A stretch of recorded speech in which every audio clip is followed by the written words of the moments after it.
I am Anna, 38 years old, and I heard my husband sell my house while I stood 3 feet away from him. Before I tell you about the eviction notice that ruined his life, tell me where you are watching from in the comments. The first thing I heard wasn't a voice. It was the hum of the refrigerator. For 4 weeks, my world had been a silent movie. A car accident had taken my hearing, leaving me trapped in a glass box where I could see mouths moving and cars rushing by, but I couldn't hear a single thing. The doctors called it temporary sensorineural hearing loss 1. They said it might come back, or it might not. I had resigned myself to the silence. I had started to find a strange comfort in it. But that Tuesday morning, standing in the kitchen of the lake house my mother left me, the silence shattered. It started with a pop in my left ear, like an air bubble bursting underwater. Then, a rush of static. And then, the low, steady hum of the stainless steel refrigerator kicked in. It was loud. It was the most beautiful noise I had ever heard. I gasped, my hand flying to my mouth. I dropped the spoon I was holding into the sink. Clang. The sound was sharp and metallic. I froze. I waited for my husband, Daniel, to come running in from the living room to see if I was okay. He was supposed to be my caretaker. He was supposed to be the man who loved me through sickness and health. But he didn't come running. Instead, I heard his voice. It wasn't the gentle, overly enunciated voice he used when he looked me in the face to help me read his lips. It was low, impatient, and cold. "I'm telling you, Mom, it's done," Daniel said. His voice drifted clearly from the living room. "I've got the buyer lined up for next week." I stood paralyzed by the kitchen island. My heart hammered against my ribs so hard I thought he must be able to hear it. "Buyer? What buyer?" "She's clueless, Mom," he continued, and I could hear the smirk in his tone. "She's like dead weight now too. She can't hear a word, and honestly, it's peaceful 3. I don't have to listen to her talk about her piano students or her mother's garden anymore." My stomach dropped. Dead weight. Is that what I was to him? Just 4 weeks ago, he was holding my hand in the hospital, crying, telling me I was his whole world. I pressed my back against the cold wall, sliding down slowly until I was crouching on the floor, hidden by the counter. I shouldn't have been able to hear this but I heard every syllable. "But what about the deed?" A woman's voice cut in. It was sharp, shrill, and unmistakable. "Grace. My mother-in-law. I didn't even know she was in the house. She must have come in through the back door while I was making coffee." "The deed is in the safe," Daniel replied, his voice getting closer as he paced. "I'm going to tell her it's a medical power of attorney form. You know, to help me manage her doctor's appointments since she can't communicate. She trusts me. She'll sign anything I put in front of her 5.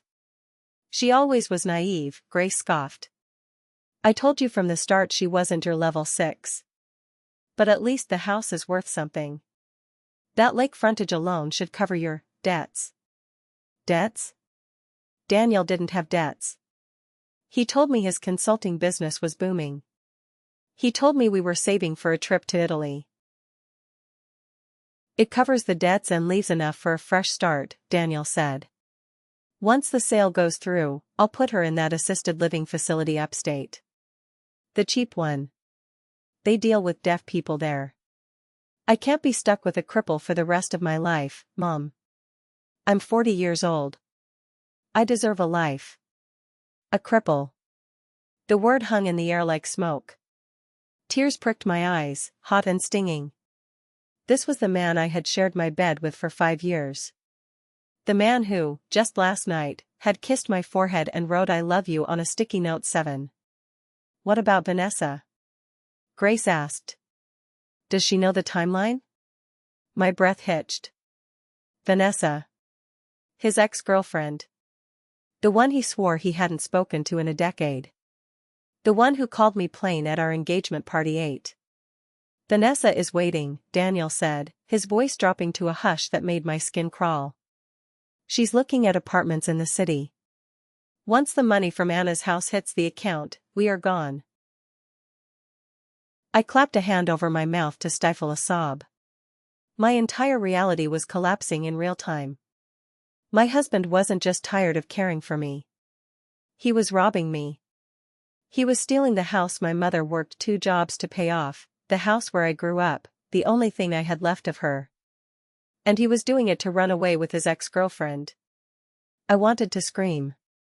I wanted to storm into the living room and throw the coffee pot at his head.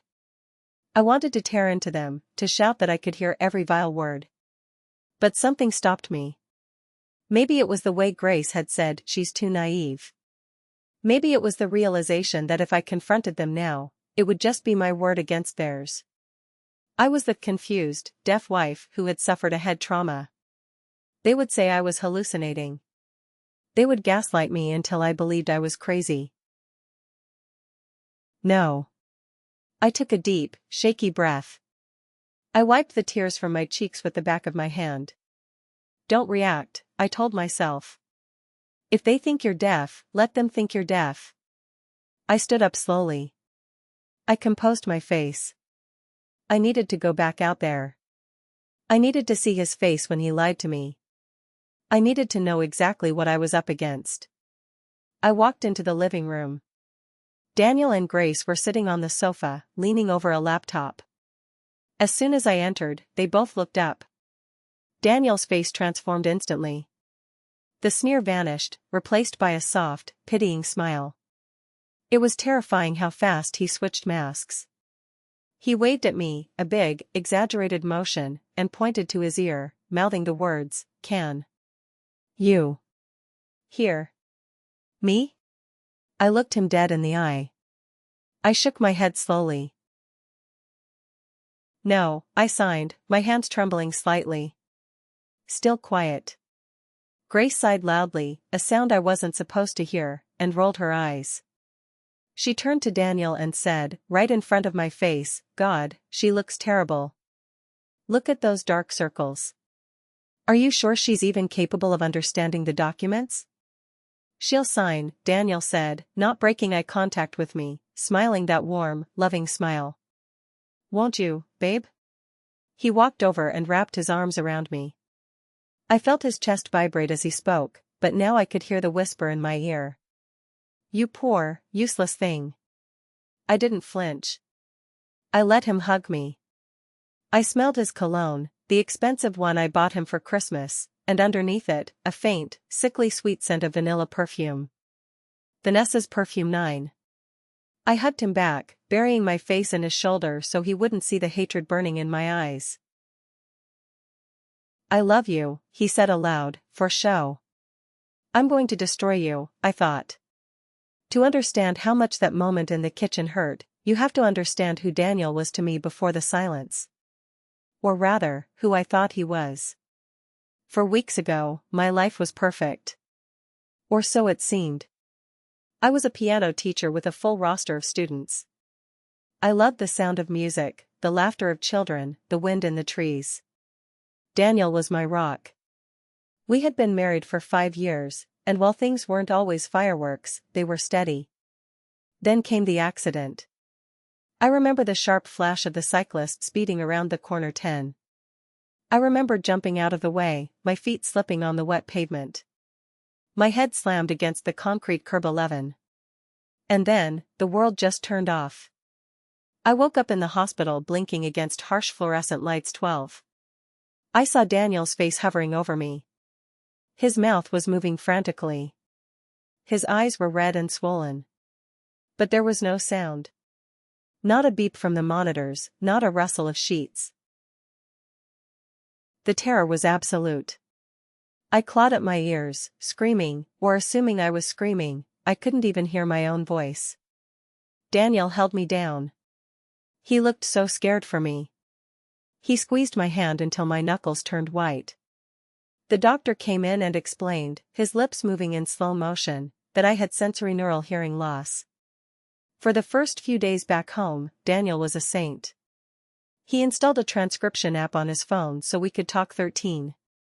He bought flashcards. He put sticky notes everywhere. I remember waking up one morning to find a sticky note on the bathroom mirror, "You are beautiful." Another one on the coffee pot, "I made it strong, just how you like it." And one on my pillow, "We will get through this." I clung to those notes.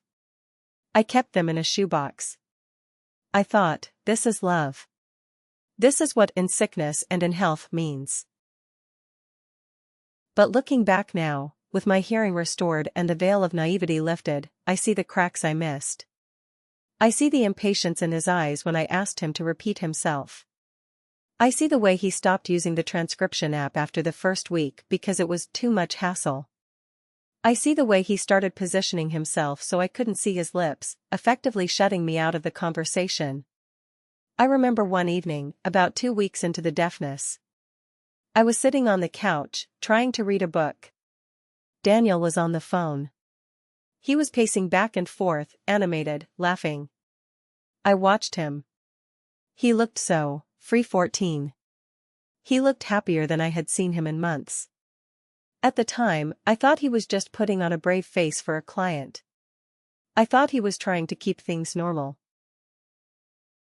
I tapped him on the shoulder to ask if he wanted dinner.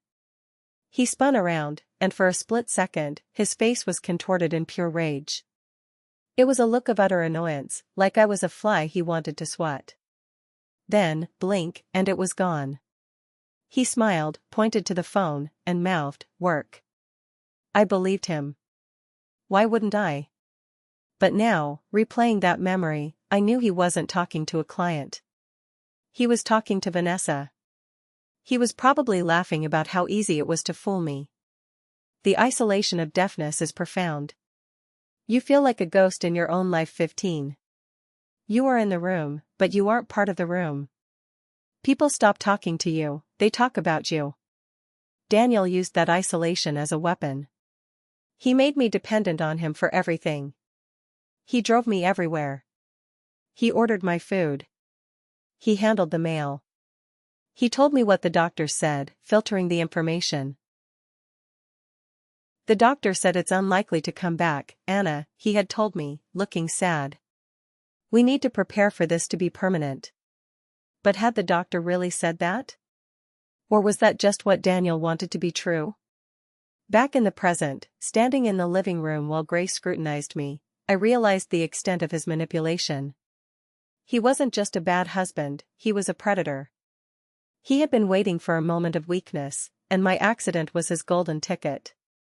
I made you soup, Gray said, gesturing to a bowl on the table. She smiled, a tight, thin stretching of her lips. Thank you, I signed. I sat down and took a spoonful. It was lukewarm and oversalted. She eats like a horse, Gray said to Daniel, not bothering to lower her voice. For someone who does nothing but sit around all day, she sure has an appetite. It keeps her quiet, Mom, Daniel replied, scrolling through his phone. Let her eat. I swallowed the soup. It tasted like ash. I forced myself to keep eating, forced my hand to be steady. Let them talk, I thought. Every word you say is another nail in your coffin. I looked at Daniel. He was texting someone. I saw the contact name flash on his screen, V. He chuckled at the reply. What is it? Grace asked. Vanessa found a buyer for the piano, Daniel said. Some guy in the city. Offering $2,000 cash. I told him he can pick it up Thursday when Anna is at her therapy appointment. My blood ran cold. My piano. My Steinway. It was my grandmother's. It was the instrument I learned on, the instrument I taught my students on. It was worth $20,000 easily. And he was selling it for $2,000? Behind my back? Good, Grace said. Get rid of it. That thing takes up too much space. We need to stage the house properly if we want the quick sale. I'll have to distract her when they move it, Daniel mused. Maybe I'll drug her tea that morning. Make sure she sleeps through it. Drug me? My spoon clattered against the bowl. They both looked at me. Careful, Anna, Daniel said, his voice dripping with fake concern as he reached over to wipe a drop of soup from my chin. You're making a mess, sweetheart. His touch made my skin crawl. It took every ounce of willpower not to bite his finger. Sorry, I mouthed. I stood up, signaling that I was tired and wanted to rest. I needed to get away from them. I needed to think. Go on, sleep, Daniel waved me away. Lazy cow, he added as I turned my back. I walked down the hallway to the guest room. Daniel had moved me there so I wouldn't be disturbed by his snoring, but really it was so he could talk to Vanessa in our bed late at night. I closed the door and locked it. I slid down to the floor, burying my face in my hands. The reality of my situation was suffocating. They were going to sell my house. They were going to sell my piano. They were willing to drug me to do it. I wasn't safe here. But I couldn't leave. Not yet. If I left now, they would claim I was mentally unstable. They would use the power of attorney he was trying to get me to sign. They would drain my accounts before I could stop them. I needed proof. Hard, undeniable proof. I looked over at the bedside table. My purse was there. Inside, tucked in a zippered pocket, was a small digital voice recorder I had bought online days ago, hoping to record my own voice to see if my speech was slurring. I hadn't used it yet. Now, it was going to be my weapon. I took it out. It was small, black, discreet. I am not a victim, I whispered to the empty room, hearing my own voice sound strong for the first time in weeks. I am the owner of this house. And I am going to fight. The next morning, the house was a hive of activity. I could hear it all from the guest room before I even opened my eyes. Heavy footsteps. The sound of furniture being dragged. Grace barking orders. Move that chair to the garage. It looks tacky. Daniel, did you call the cleaning crew? We need this place spotless for the appraisal. I lay in bed, listening. My hearing seemed to be getting sharper, or maybe I was just hyper-aware now. I could hear the drip drip drip of the shower down the hall. I could hear the birds outside. I dressed simply in gray sweatpants and a t-shirt, my invalid uniform, as I called it in my head. I needed to look harmless. I needed to look like I had given up.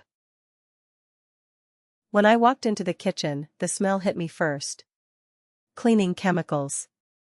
Bleach and lemon polish. They were erasing me from my own home. Grace was at the counter, vigorously scrubbing a stain that didn't exist. She was wearing a bright red power suit, her hair coiffed into a helmet of Hairspray 16. Oh, look who's up, she said without turning around. Finally. Daniel was at the table, surrounded by papers. He looked stressed. He was running a hand through his hair, a nervous tic he had when he was lying. Morning, sweetheart, he said, flashing that hollow smile 17. He signed morning lazily. I nodded and went to the coffee pot. Empty. I finished it, Grace said. Make a fresh pot if you want some. God knows you have the time. I started the process, the familiar sounds of the beans grinding and the water brewing filling the silence. I kept my back to them. So, the agent is coming at noon, Daniel said low to his mother. His name is Miller. He's flexible. Flexible how? Grace asked. He specializes in distress sales. Quick cash, no questions asked. He knows the deed situation is complicated. He's willing to overlook the fact that Anna isn't present for the negotiation as long as I have the power of attorney signed by tomorrow. And the price? He's offering $600,000. I almost dropped the coffee mug. $600,000? The lake house was appraised at $1.2 million last year. The land alone was worth more than their offer. He was selling my legacy for pennies on the dollar just to get fast cash for his mistress. That's low, Daniel, even Grace sounded surprised. It's fast, Mom. I need the money now. The bookies are calling. Vanessa's medical bills are piling up. I can't wait 6 months for a market sale. Bookies? So it wasn't just business debt. My husband was a gambler. That explained the late nights. The business trips to Atlantic City. Fine, Grace snapped. But get her to sign that paper tonight. Use the wine. Get her drunk if you have to. I poured my coffee, my hand trembling slightly. I turned around and leaned against the counter, blowing on the steam. I looked at Daniel. I tried to channel all the love I used to feel for him, trying to find a trace of the man I married. But there was nothing. Just a desperate, greedy stranger in a suit. Anna, Daniel waved to get my attention. He picked up a document from the table. Tonight.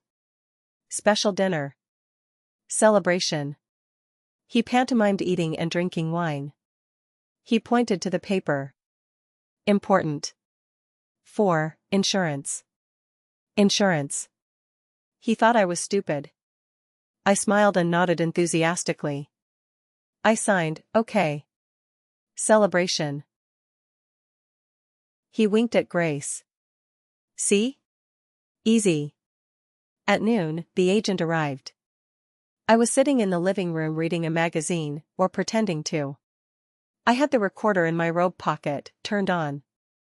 Mr. Miller was a greasy man in a cheap suit. He smelled of stale cigarette smoke and desperation. He didn't even look at me when he walked in. Is this her? He asked, gesturing to me with his thumb like I was a piece of broken furniture. 18. Yeah, that's Anna, Daniel said. Don't worry, she's deaf as a post. Brain injury. Sad stuff.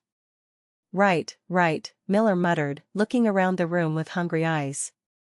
Nice view of the lake. We can flip this fast. Tear down the garden, put in a pool. Tear down the garden?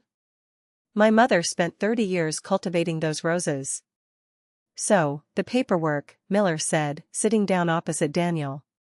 You have the wife's consent? I will have it tonight, Daniel promised. She does whatever I say. Good. Because without her signature, this is just a conversation. And my investors get impatient. You'll have it. Just have the check ready. Miller leaned forward. Listen, Dan. If she wakes up, if she causes a scene, this blows up. I can't have legal trouble. She won't wake up, Daniel said coldly. And if she does, well, accidents happen on the stairs all the time. The air left my lungs. It wasn't just a figure of speech. He was threatening my life. Accidents happen. I felt a cold sweat break out on my neck. I needed to get out of the room before I threw up. I stood up abruptly. Both men jumped. What? What's wrong with her? Miller asked, panicked. Daniel looked at me, his eyes narrowing. Anna? You okay? I pointed to the bathroom and clutched my stomach. I made a pained face. Just sick, Daniel dismissed it. Go. Go. He waved me away, shooing a dog. I walked to the bathroom, locked the door, and turned on the tap full blast. I sank to the floor, clutching the recorder. My hands were shaking so hard I could barely hold it. I had it. I had him on tape conspiring to defraud me, admitting to gambling debts, and threatening physical harm.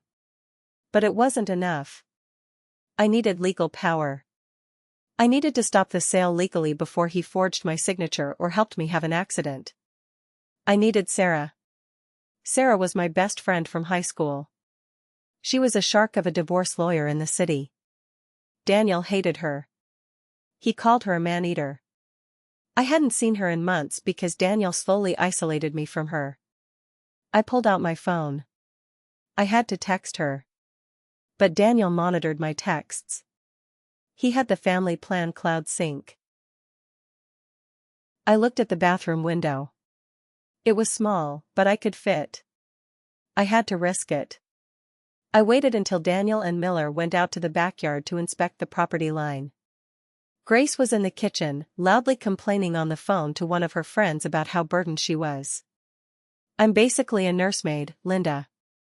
It's exhausting. I slipped into the bedroom. I grabbed my purse. I didn't take a suitcase, that would look suspicious.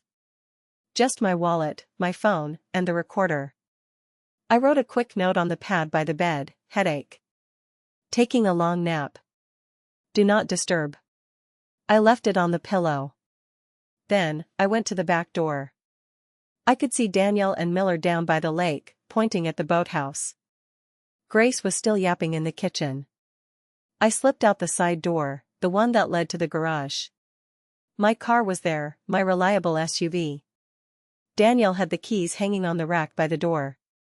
He didn't think I'd drive. He told me the doctor had forbidden it, another lie, I now realized. I grabbed the keys. I held my breath as I unlocked the car door. Please don't beep. It clicked softly. I got in.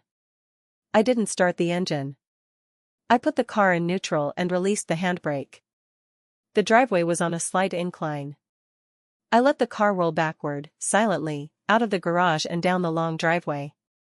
Only when I was around the bend, hidden by the line of oak trees, did I turn the ignition. The engine roared to life. I didn't look back. I drove. I drove straight to the diner on the edge of town, the one where Sarah and I used to meet for milkshakes when we were teenagers. I parked in the back and used the diner's payphone, a relic, but functional, to call her office.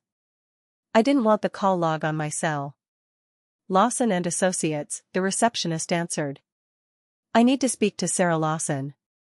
It's Anna. Tell her it's an emergency. Tell her Daniel is selling the lake house. 30 minutes later, Sarah walked in. She looked fierce in a navy blue suit, her sharp eyes scanning the room until they landed on me. Anna. She rushed over. She looked at my face, searching for bruises. You look, my God, you can hear me? I can hear everything, I whispered. We sat in a booth in the corner. I ordered a coffee just to warm my hands. Then, I told her everything. I told her about the hearing coming back. The conversation in the kitchen. The gambling debts. Vanessa. The lowball offer from Miller. The threat about the stairs. Sarah listened, her expression shifting from concern to professional fury. She didn't interrupt. She just took notes on a yellow legal pad. When I finished, I placed the recorder on the table. I got them, Sarah. I have them on tape. Sarah picked up the recorder like it was a diamond. You brilliant woman, she breathed. This is gold. But we need more than just audio. In this state, consent laws for recording can be tricky. We need hard evidence of the fraud. He's trying to make me sign a power of attorney tonight, I said. He's going to get me drunk. Sarah's eyes narrowed. Okay. Here's what we are going to do. You are going to go back. What? I panicked. No, Sarah, he threatened to kill me. He won't kill you tonight, Sarah said firmly. He needs your signature first. If you die before signing, probate takes months. He needs cash next week. You are safe as long as that paper isn't signed. She reached into her briefcase and pulled out a file. I need you to play the role of your life, Anna. You go back. You act dizzy, confused, deaf. You let him present the papers. And you need to find where he keeps the financial records. The gambling debts. If we can prove he has been dissipating marital assets on gambling and a mistress, we can freeze everything. The house, the accounts, his car. Everything. He keeps everything in the wall safe in his office, I said. But he changed the code. He's a narcissist, Sarah said. It'll be something related to him. Or Vanessa. Or maybe the baby's due date. The baby. I felt a fresh wave of nausea. I can do it, I said, my voice hardening. I can do it. Good. I'll have a private investigator parked down the street from your house starting tonight. If anything happens, if you scream, if you text me a code word, we break down the door." "What's the code word?" Sarah looked at me, a grim smile playing on her lips. Silence. Driving back to the house was the hardest thing I've ever done. Every instinct in my body screamed at me to turn around, to run, to never look back. But I thought of my mother. I thought of how she worked double shifts at the hospital to buy that land. I thought of the rose garden. I won't let him win. I pulled the car back into the garage.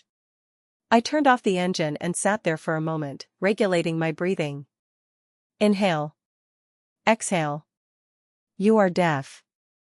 You are confused. You are Anna the victim. I walked into the house. It was 4 p.m. Grace was in the kitchen, chopping vegetables with a cleaver. Thwack. Thwack. Thwack. She turned when I entered. Her eyes narrowed. "Where have you been?" she shouted, literally shouted, even though she thought I couldn't hear. I pointed to my head and rubbed my temples, acting groggy. I showed her the empty pill bottle from my purse, which I had emptied into the trash at the diner. I mimed pharmacy. Grace rolled her eyes. "Great. The invalid is drug-seeking now." Daniel walked in. He looked tense. "Where were you?" I checked the bedroom. I repeated the pharmacy pantomime. I pulled a bag of cough drops I'd bought at a gas station out of my pocket and showed him. He relaxed visibly. Okay. Okay. Just, don't leave without telling me, babe." I was worried. Liar. "Go get changed," he signed. "Dinner soon. Big night." I went upstairs. I could hear them whispering furiously downstairs. "She drove? I thought you said she couldn't drive?" Grace hissed. She must have felt better. "Look, it doesn't matter. She's here. Miller is prepping the papers. Tonight, we get the signature. Tomorrow, we list." I went into the bedroom. I needed to get into that safe. Daniel's office was down the hall. I waited until I heard the television turn on downstairs, the football game. Daniel wouldn't move for an hour. I crept down the hallway. The floorboards creaked. I froze. Silence from downstairs. I slipped into the office. It smelled of stale cigar smoke. The safe was behind a painting of a sailboat, so cliché it was almost funny. I lifted the painting. The digital keypad glowed blue. I tried his birthday. Error. I tried our anniversary. Error. I tried my birthday. Error. My heart was pounding. Think, Anna. Think like a cheater. Vanessa. I didn't know her birthday. But I remembered the ultrasound photo I had glimpsed in his hand earlier. The due date written on the bottom. December 12th. I punched in 1-2-1-2. Click. The door swung open. I almost cried with relief. I reached in. It was a gold mine. There were stacks of IOUs from a local casino.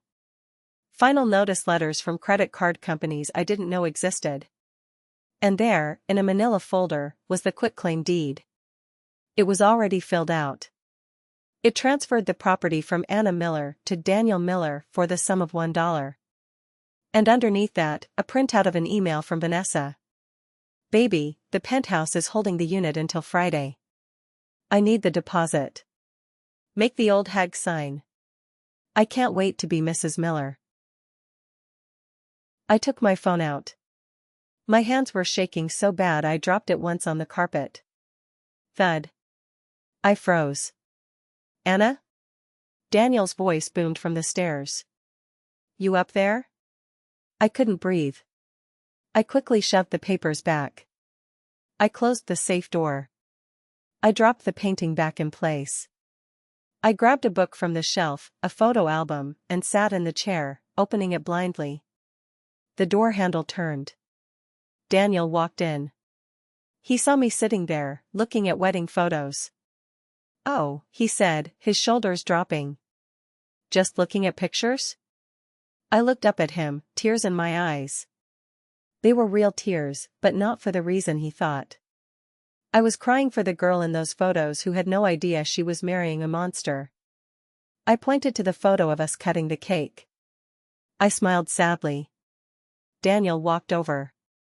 He put a hand on my shoulder.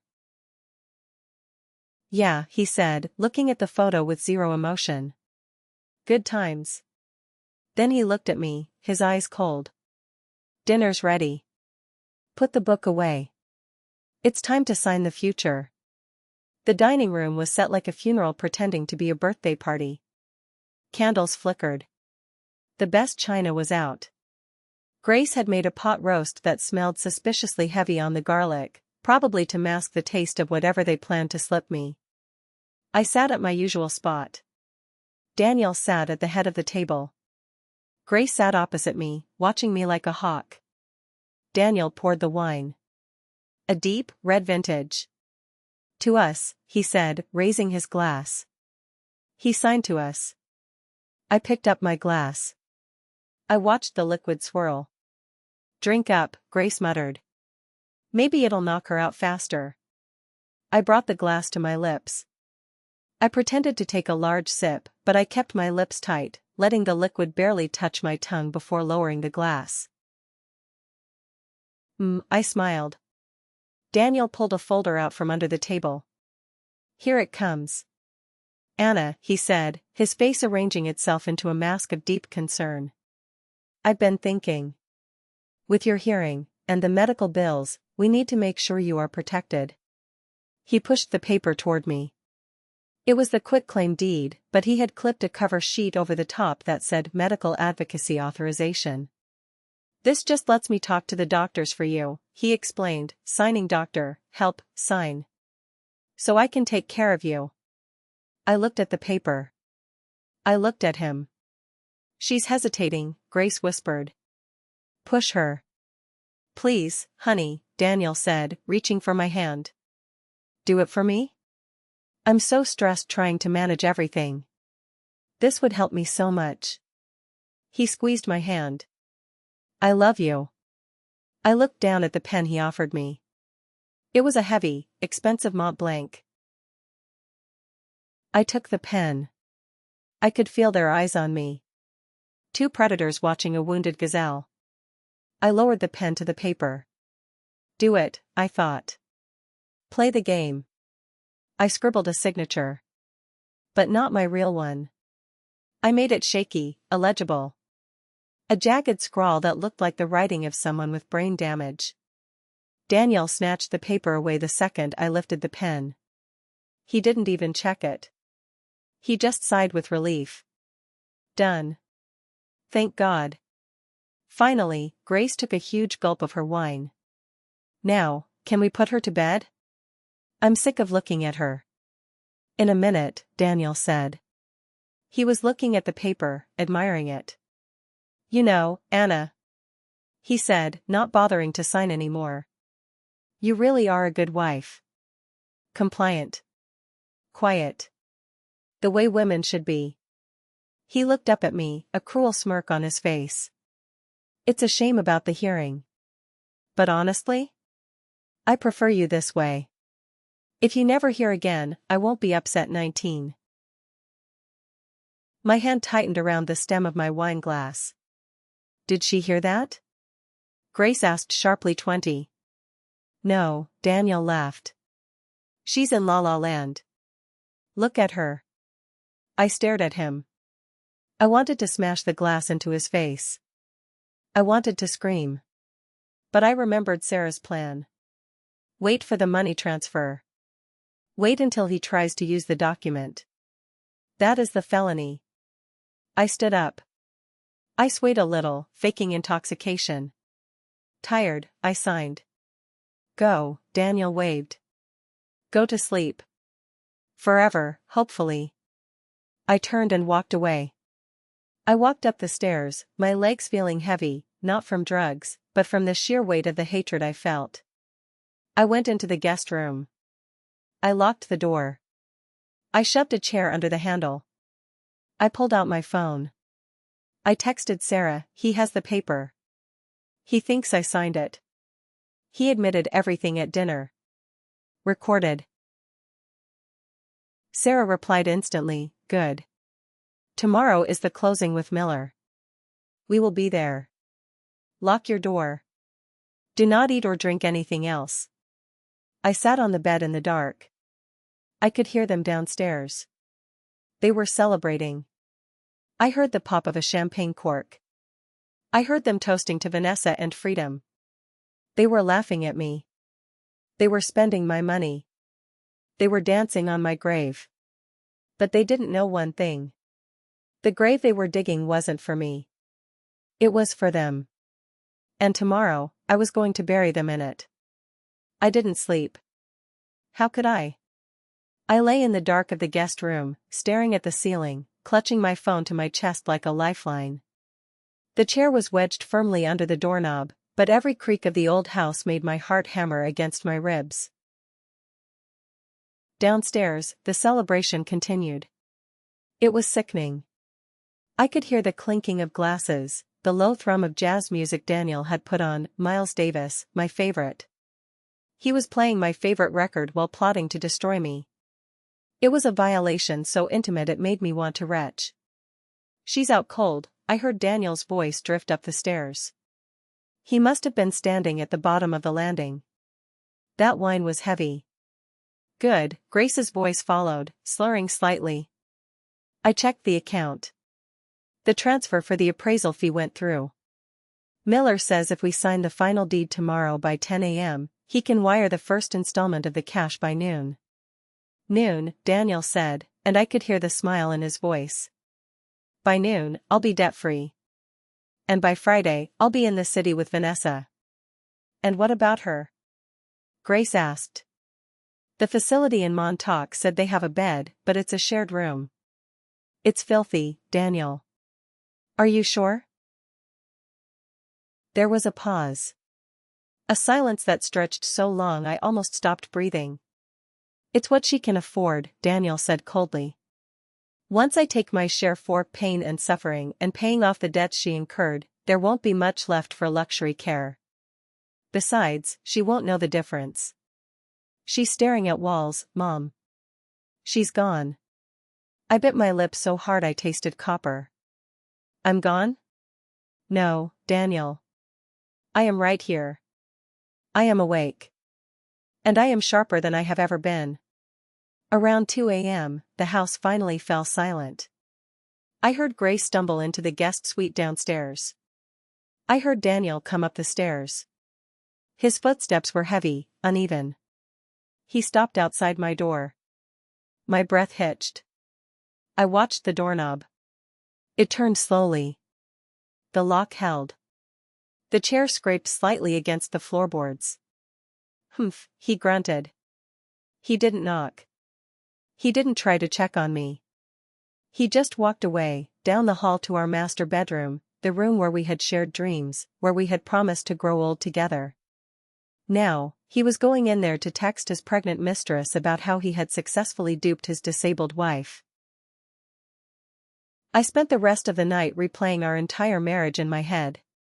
I looked for the red flags I had missed. The times he was too busy for my recitals.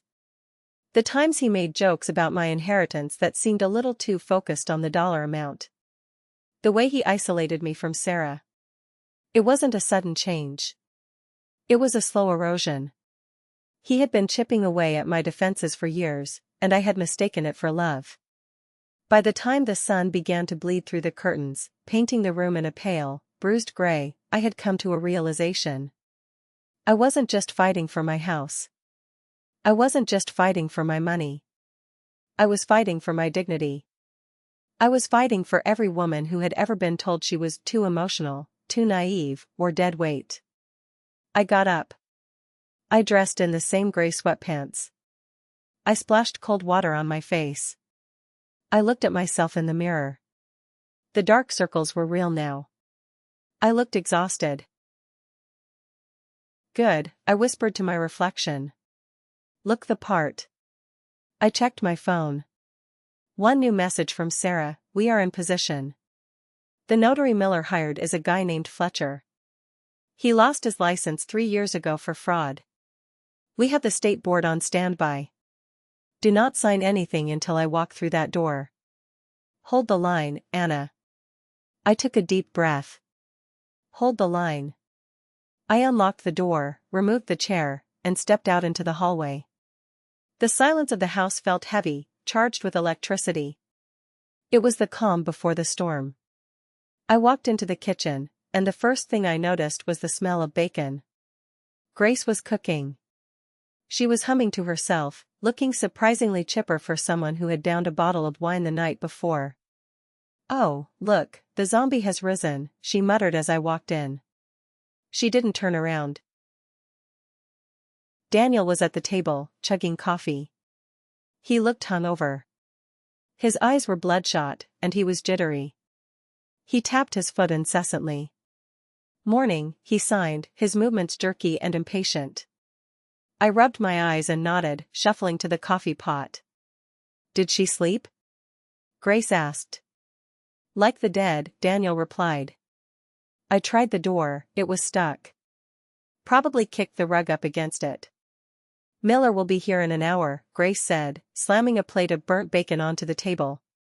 Make sure she's lucid enough to hold a pen, but not lucid enough to read. I've got it under control, Mom. I sat down. I didn't eat. I just stared at the table, my hands folded in my lap. I was focusing on my breathing. In, out. In, out. Suddenly, a loud crashing sound came from the backyard. It sounded like glass shattering. I jumped, a genuine reaction. What the hell was that? Daniel snapped.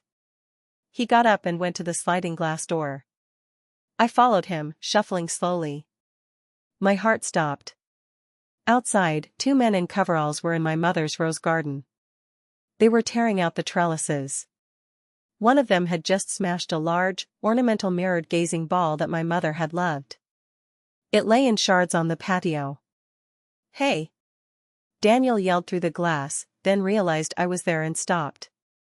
He turned to me, forcing a smile. Just, cleaning up the yard.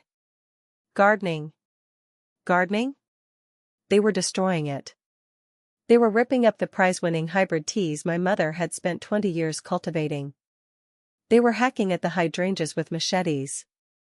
Miller said the garden makes the house look dated, Grace said, coming up behind us, chewing on a piece of bacon. He wants a clean lawn. Easier to sell to developers. They're just going to tear the house down anyway. Tear the house down? The air left my lungs. This wasn't just a sale. This was an erasure. They were going to bulldoze my childhood home, my sanctuary, the physical embodiment of my mother's memory, just to put up some soulless condos or a McMansion. Rage, hot and blinding, surged through me. It took every ounce of self-control not to scream. My hands balled into fists at my sides. Daniel noticed. He looked at my hands, then at my face. Anna, he asked, his voice sharp with suspicion. You okay? I quickly unclenched my hands.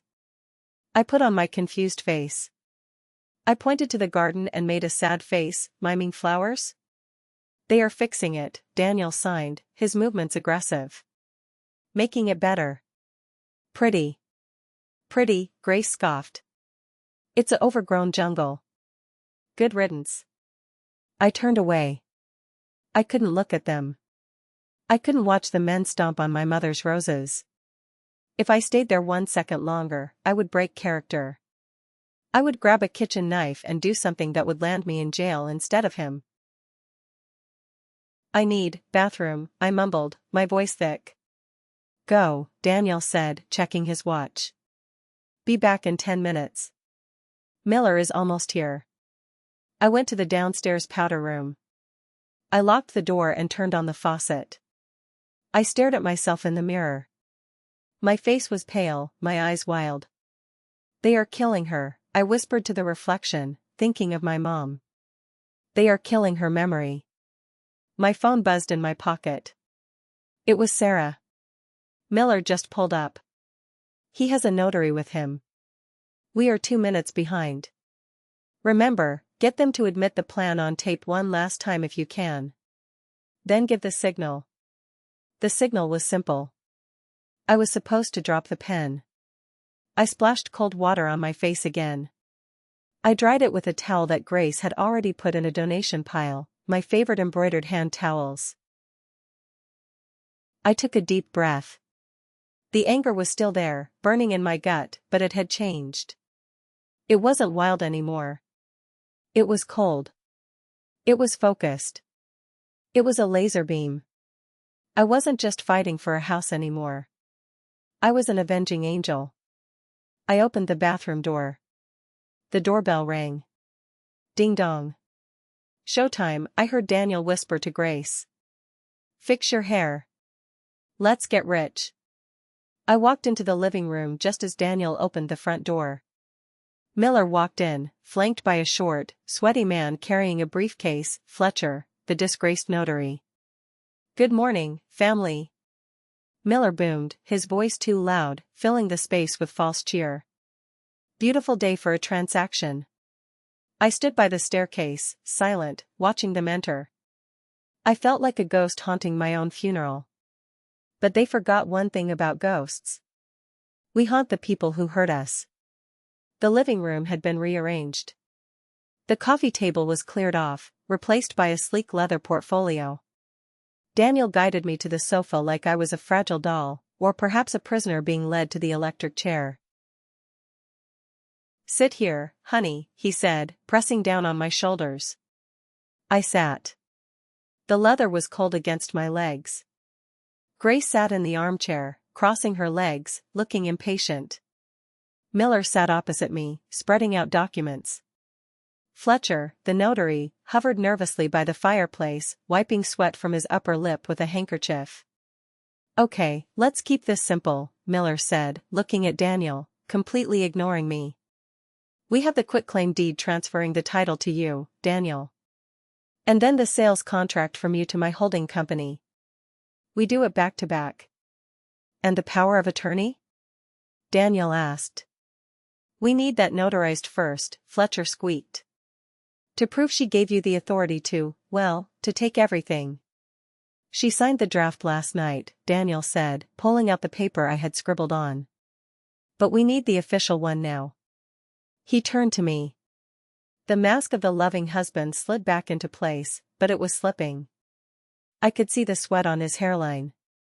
I could smell the fear and greed radiating off him. Anna, he said, waving his hand in front of my face. Look at me. I looked at him. I kept my expression blank, mouth slightly open. Paperwork, he signed. Important. For house. For safety. He placed a fresh document in front of me. Bold letters at the top, durable power of attorney. It gave him control over my finances, my medical decisions, my property.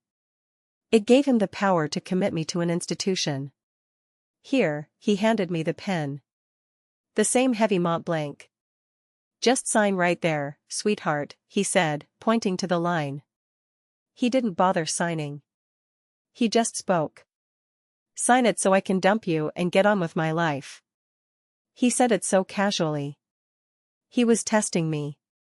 Or maybe he just didn't care anymore. He was so convinced of his victory that he wanted to gloat in my face. Grace chuckled. Hurry up, Anna.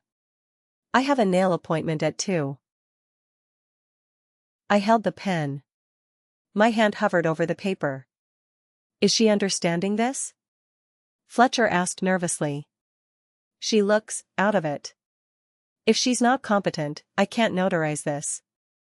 She's fine, Daniel snapped, his voice hard.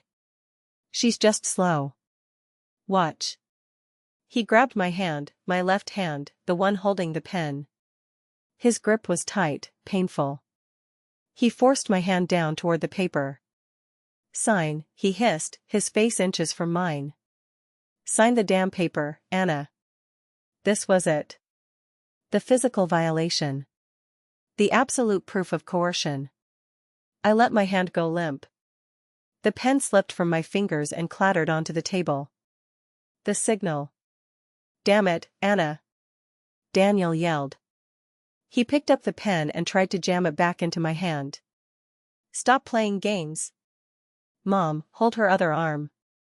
Grace lunged forward, grabbing my right shoulder, digging her fake nails into my skin. "Stop struggling, you useless waste of space. We are doing this." "Gentlemen," Miller said, looking uneasy. "Maybe we should, shut up." Daniel roared. "She signs now." He was panting. He looked deranged.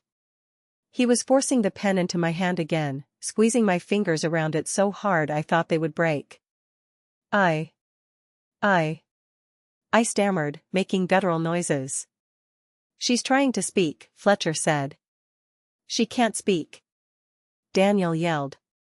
"She's deaf and dumb. Just notarize the damn signature once I force it." Deaf and dumb. I took a breath. A deep, steady breath that filled my lungs with oxygen and my soul with fire. I looked at the pen. Then I looked up. I looked straight into Daniel's eyes. I let the confused look vanish. I let the intelligence, the sharpness, the Anna he used to fear return to my gaze. He froze. He saw the change. His grip on my hand loosened slightly. "Daniel," I said. My voice was clear. It was steady. It wasn't the voice of a deaf woman. It was the voice of a piano teacher who knew how to project to the back of the hall. "Get your hands off me." The silence that followed was louder than any explosion. Grace gasped and dropped her hand from my shoulder. Fletcher dropped his stamp. Miller's mouth fell open. Daniel stared at me. He blinked, once, twice. His brain couldn't process it. "You," he whispered. "You spoke." "I did," I said, pulling my hand away from his loosened grip. I sat up straighter, smoothing my shirt. "And I heard." "Heard what?" he stammered, stepping back, bumping into the table. "Everything," I said, locking eyes with him. "I heard you in the kitchen on Tuesday. I heard you tell Grace I was dead weight. I heard you negotiating with Miller to sell my mother's house for half its value. I heard you call Vanessa. I know about the baby. I know about the gambling debts." I turned to Grace. She was pale, her mouth opening and closing like a fish. "And you," I said, my voice dripping with disdain. "I heard you call me a cripple. I heard you tell him to drug me. I heard you laugh about tearing down my mother's garden." "No," Daniel shook his head, looking around the room frantically. "No, you're hallucinating. She's having an episode. Miller, she's crazy. She has brain damage." "I don't think so, Daniel," I said calmly. I reached into my pocket. "Don't move," he screamed, lunging at me. He thought I had a weapon. I did. I pulled out the digital recorder. I pressed play. Daniel's voice filled the room, tinny but unmistakable. "If she never hears again, I won't be upset. She's too naive to suspect anything. I'll put her in that assisted living facility. The cheap one." The color drained from Daniel's face so completely he looked like a corpse. "You recorded me?" he whispered, his voice trembling with horror. "Every single word," I said. Then, I looked toward the front door. "Sarah," I called out. "Come in." The front door burst open. Sarah didn't walk in. She marched in. And she wasn't alone.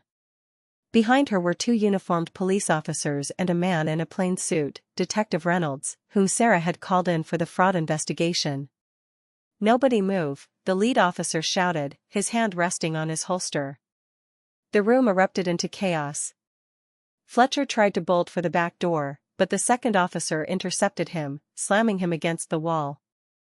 Sit down, the officer barked. Fletcher slid to the floor, weeping instantly. Miller stood up, raising his hands. I didn't know. I didn't know anything. I was just a broker. Sit down, Miller, Sarah said, her voice cutting through the noise like a whip. We have your emails to Daniel. We know you knew about the lack of consent. That makes you an accessory to fraud. Miller collapsed back onto the sofa, putting his head in his hands. But my eyes were fixed on Daniel. He hadn't moved. He was staring at the recorder on the table, then at me, then at the police. The arrogance was gone. The charm was gone. All that was left was a small, pathetic man who had been caught. Anna, he said, his voice cracking. He took a step toward me. Baby, please. Let's talk about this. You're misunderstanding. Misunderstanding? I laughed. It was a harsh, bitter sound. I misunderstood when I thought you loved me. I misunderstood when I thought you were my partner. But I understand this perfectly. I was doing it for us, he pleaded, tears streaming down his face, fake, panic-induced tears. I got in over my head, Anna. The gambling, these guys, they threatened me. I was trying to save us. Save us? I picked up the folder with the ultrasound photo I had swiped from the safe earlier. I had kept it hidden in my waistband. I threw it on the table. Were you saving us? Or were you saving Vanessa and your new family? Daniel looked at the photo. He stopped breathing. And selling my house? I continued, stepping closer to him. Putting me in a state facility? Drugging me? Was that for us too? Mom made me, he blurted out, pointing a shaking finger at Grace. Grace shrieked. You liar. You spineless little worm.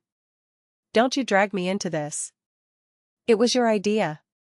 You said you wished she had died in the accident. I never said that. I have it on tape, Grace, I interrupted them. I have you both. I turned to Detective Reynolds. Officer, I would like to press charges. Attempted fraud. Forgery. Conspiracy.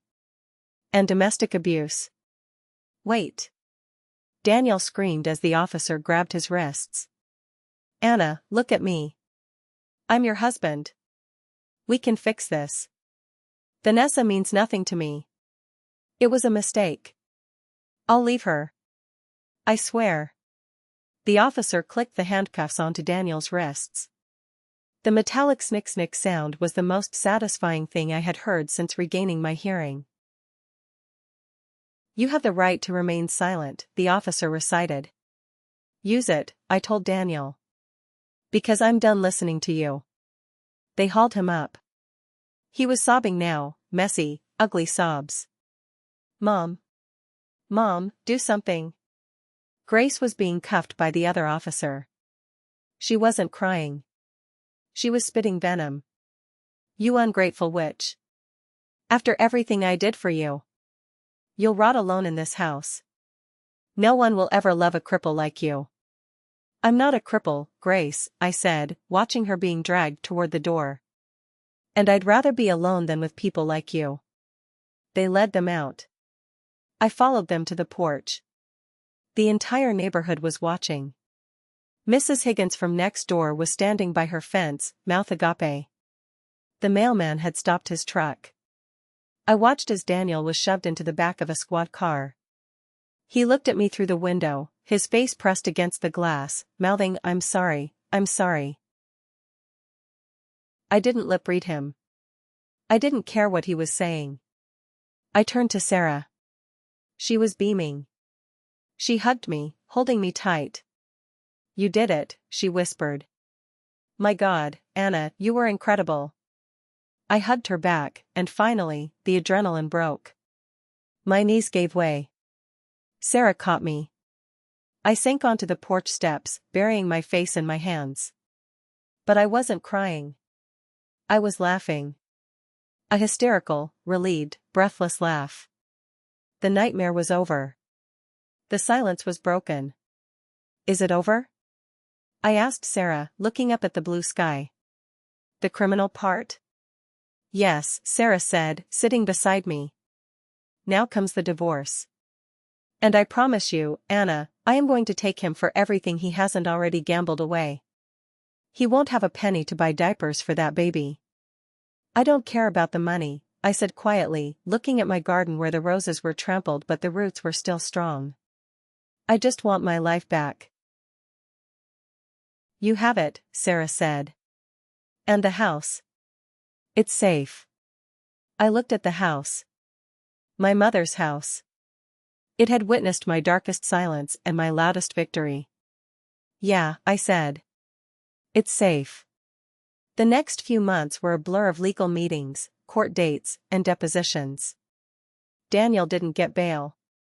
Given the flight risk, the plan to run away with Vanessa, and the severity of the fraud, the judge, a stern woman who reminded me of my mother, kept him locked up until trial. When the tapes were played in court, the jury looked physically ill. Hearing a husband casually discuss disposing of his disabled wife is something that turns the stomach of even the most cynical person. Vanessa didn't come to court. Sarah found out she had moved back to her parents' house in Ohio. She sent a lawyer to claim child support, but since Daniel was facing prison time and bankruptcy, she wasn't going to get much. The karmic justice of her ending up a single mother with no sugar daddy was not lost on me. Grace took a plea deal. She got probation and community service, but her reputation in town was destroyed. She had to move away because no one would serve her at the grocery store or the hair salon. As for the house, I didn't sell it. I spent the summer restoring the garden. I hired a professional landscaper, but I did a lot of the work myself. There was something healing about digging my hands into the dirt, planting new life where they had tried to destroy it. I turned Daniel's man cave office into a library. I painted over the gray walls with warm yellows and greens. I bought new furniture. I purged every trace of him from the house. One afternoon, 6 months after the arrest, I sat at my grandmother's Steinway piano. I hadn't played since the accident. I was afraid that even though my hearing was back, the music wouldn't sound the same. I was afraid the trauma had taken the music out of me. I placed my hands on the keys. I closed my eyes. I played a C major chord. The sound resonated through the room, rich and full. It vibrated in my chest. I began to play Clair de Lune. My fingers remembered the movements. The melody flowed, melancholic but beautiful. I played for the silence I had endured. I played for the woman I used to be. And I played for the woman I had become. When I finished, I sat in the quiet room, listening to the fading echo of the last note. I wasn't lonely. The silence wasn't empty anymore. It was peaceful. I am Anna. I am 39 years old now. I am divorced. I am a survivor. I still teach piano, but now I specialize in teaching children with hearing impairments. I use vibrations and visual aids to help them feel the music. It's the most fulfilling work I have ever done. Sometimes, late at night, I think about Daniel. I hear he's not doing well in prison. I hear he cries a lot. I don't feel happy about that. I don't feel sad either. I feel nothing. He's just a bad memory, a ghost that I exorcised. I kept the recording, though. It's on a USB drive in my safe. Not because I want to listen to it, but because it reminds me of a vital lesson. We often think that the people who love us are our protectors. We trust them blindly. We give them the power to hurt us because we believe they never will. But sometimes, silence is the only way to hear the truth. If I hadn't lost my hearing, I never would have seen Daniel's true face. I would have lived my whole life in a lie, signing papers I didn't understand, being drained dry by a man who saw me as an ATM machine. My deafness was a tragedy, yes. But it was also my salvation. It forced me to stop listening to the sweet lies and start seeing the brutal reality. So, to everyone watching this, If you ever feel like something is wrong in your relationship, if you feel that gut instinct telling you that the smile isn't reaching their eyes, or that their words don't match their actions, listen to that silence. Pay attention to what they say when they think you aren't listening. Watch how they treat you when you can't do anything for them. And remember, you are never dead weight. You are never useless. And you are certainly never, ever weak. You have a voice. And when the time is right, you can use it to bring down empires.